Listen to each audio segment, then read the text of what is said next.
Welcome to the Surfside PPC podcast. Go to surfsideppc.com to join Surfside PPC Premium and ask your questions. Thanks for listening, and please subscribe.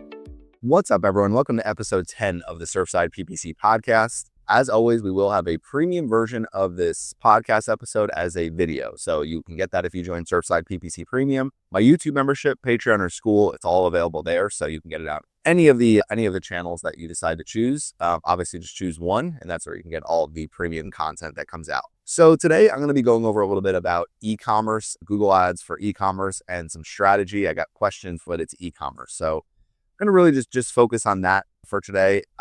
Historically, I've worked more lead generation accounts than e-commerce. I think e-commerce can be a little bit reliant on the actual business itself, although I think lead generation is kind of getting there too. So, it's kind of the same, honestly, for as far as, overall strategy. I think there's been more challenges with lead generation in the past several years, and there's plenty of reasons why e-commerce actually works really well with channels like Google Ads and Meta Ads, because you're actually tracking the purchase back into the channel. So as long as you get enough purchase volume, you should be able to come up with a budget that gives you some type of consistent return on ad spend. Now, I've seen, people that post images and results, and it's like, my return on ad spend was 900%. And it's like, that data can be very skewed. So you never really know what return on ad spend looks like. Also, with my own clients, generally, if we're seeing a really high return on ad spend, the budget isn't that high and they have a really good brand equity already. So they're already getting brand searches, brand sales.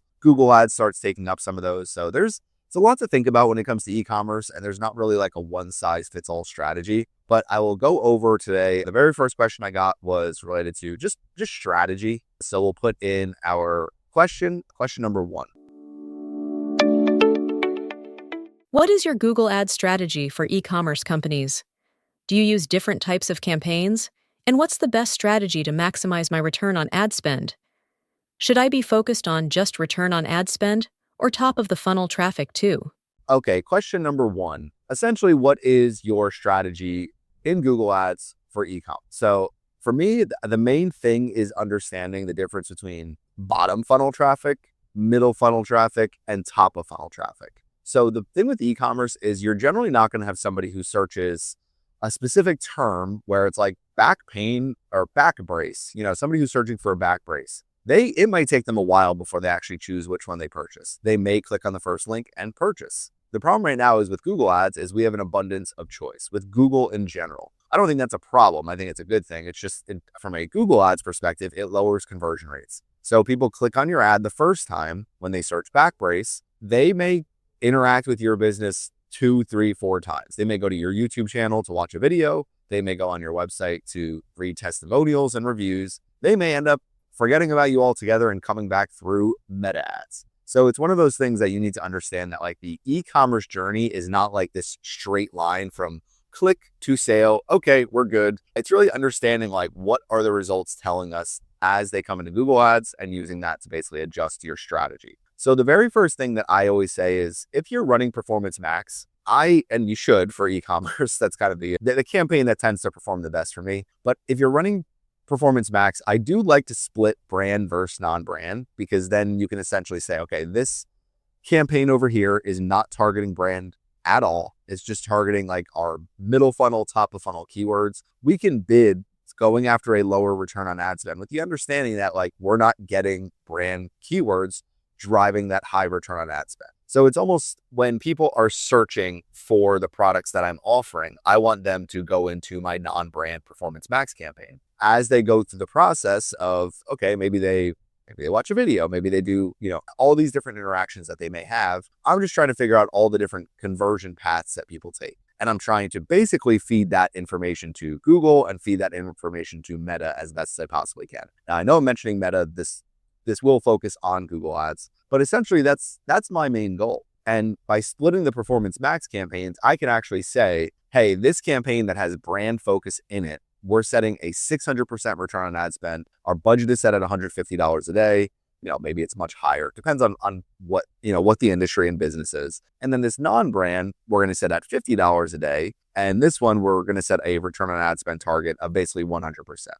We're happy to, from a revenue to sales standpoint, we're happy to understand that this And you can increase that percentage, obviously. Like if you're getting really good return on ad spend, and if you're not seeing a strong return on ad spend, then you basically decide, is this effective and profitable for my business? The problem that I see sometimes is e-commerce and companies that basically go every single dollar out in Google ads, every single dollar out in meta ads. And this is what it leads to in terms of what we're tracking from Google ads and meta ads. And the thing is, those channels are going to lift the other things that you're doing. So if you go with that dollar in, dollar out mentality and kind of go, well, we're not going to make money here if we do this, then you're probably going to struggle with e-commerce. You need to have some level of budget, even if you're like, hey, we're breaking even, or the numbers tell us that we're, just barely making or losing money. To me, it's going to lift your traffic from direct, from SEO. It's going to give you more customers. So if your customer lifetime value is strong.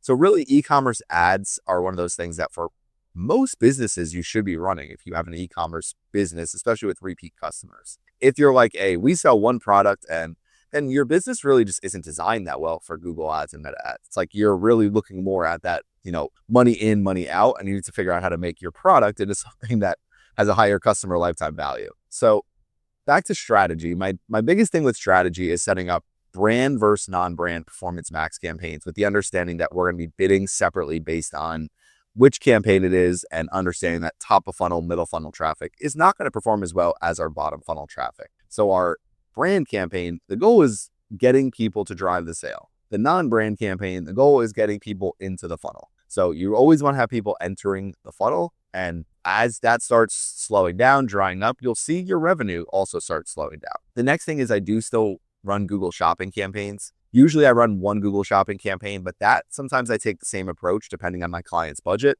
and just go brand and non-brand Google Shopping, because it's going to give you additional clicks. And what I try to focus on is, am I targeting good high intent search terms based on what we're selling? And ultimately is Google Shopping set up in a way that it's helping grow the entire account? It's helping us drive more relevant traffic and making sure that we're getting people, again, into the funnel with top of funnel and bottom funnel traffic. So that's another one that you could split brand versus non-brand. Sometimes what I'll do is I'll just create a Google Shopping campaign, non-brand. It's going to just give us, I almost view it as like a search campaign for e-commerce. And that's really how it's designed. It's not really designed the same way that Performance Max is, but it helps us get clicks from the Google Shopping network, and Google Shopping network tends to drive better conversion rates than the search network for e-commerce. So the very last few campaigns, search campaign I will run. This is another one where I will run branded and non-brand search campaigns at times. Sometimes you run competitive campaigns.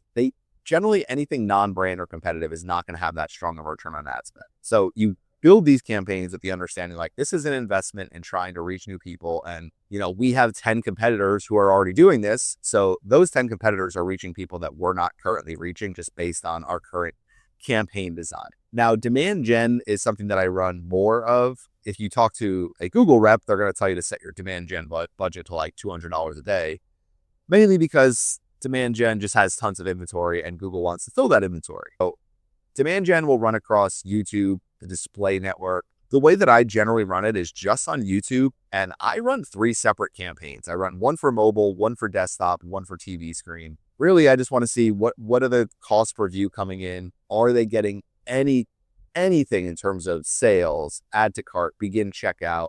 Sometimes I've used demand gen to track engaged sessions, people that come on the website for a minute or longer. And I've done it that way before, because it's like, all right, if we're not going to be driving sales, then at the very least we can get people onto the website, learn about our products and services, and hopefully eventually convert them as they continue searching and, essentially going down our funnel. I know I mentioned funnel a lot in this, but really, like, I've seen e-commerce setups that we run one Performance Max campaign that drives a really good return on ad spend. And that's fine. You can take that approach and just say, we're going to run one Performance Max, build out asset groups for all of our different product categories, and we're going to create a really nice campaign and just focus on driving sales from it. The problem is you're not taking into account that, like, if you're spending $10,000 a month, you should take some of that budget and say, why don't we put a little bit of this into demand gen and into shopping and into, top of funnel PMax and seeing if that can help us lift the entire account, lift the return on ad spend we're seeing from our entire account. There's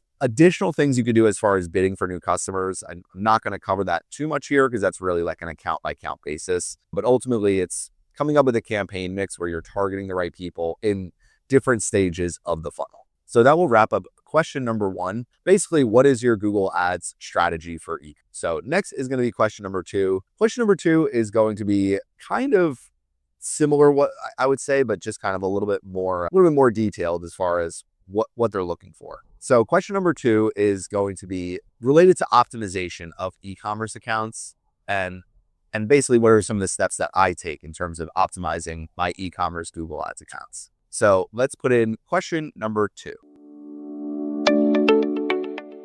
What are some of the steps you take to optimize e-commerce accounts and campaigns? Are there certain things I should look for? How can I improve my existing results?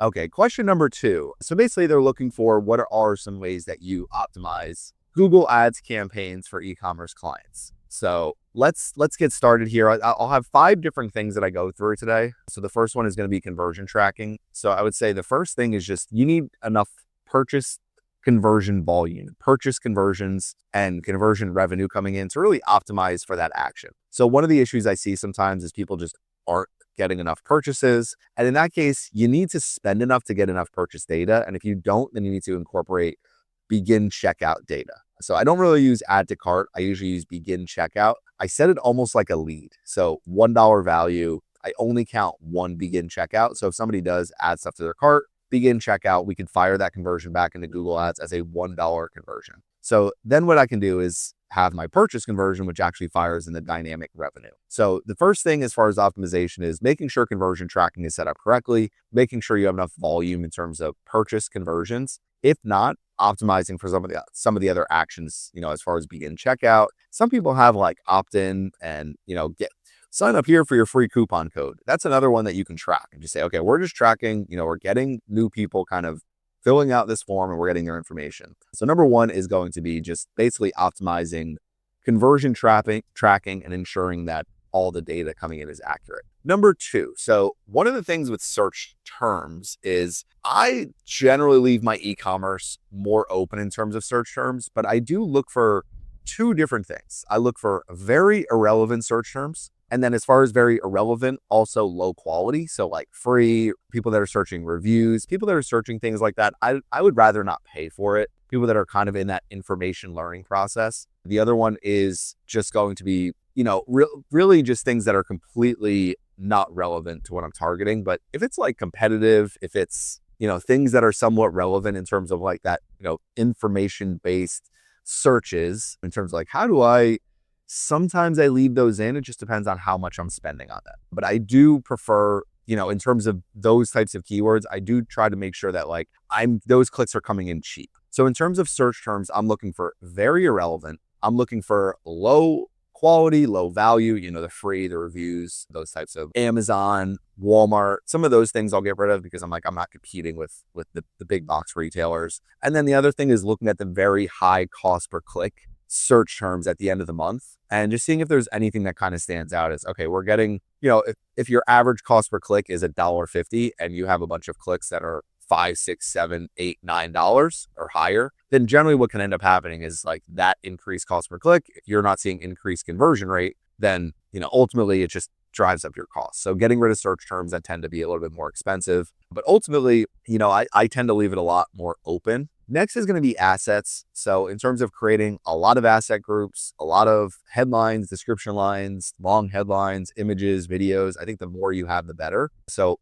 making sure you have a lot of assets, I think, is a very important aspect of optimization. Number 4 is going to be just incorporating all the audience data you possibly can. So first party data, ensuring that you've uploaded your customer match list, linking so new sales coming in are automatically tracked, conversion-based lists, making sure you're turning them on at the account level, and then just incorporating all the different audiences in terms of like YouTube and your website visitors and all these different things that you're able to track back into Google Ads. All of these things are going to make a huge difference in the overall results and the audiences that you're targeting. So it's really a combination of feeding Google Ads good conversion and audience data, and they kind of help do the rest in terms of e-commerce. Number 5, last but not least, is going to be really optimizing the product feed. So going through all the individual products and making sure that the product feed has really good descriptions in there, making sure everything's filled out, there's no gaps. I've worked with clients that have a sentence or two in the product feed, and then, we've actually gone in and said, okay, let's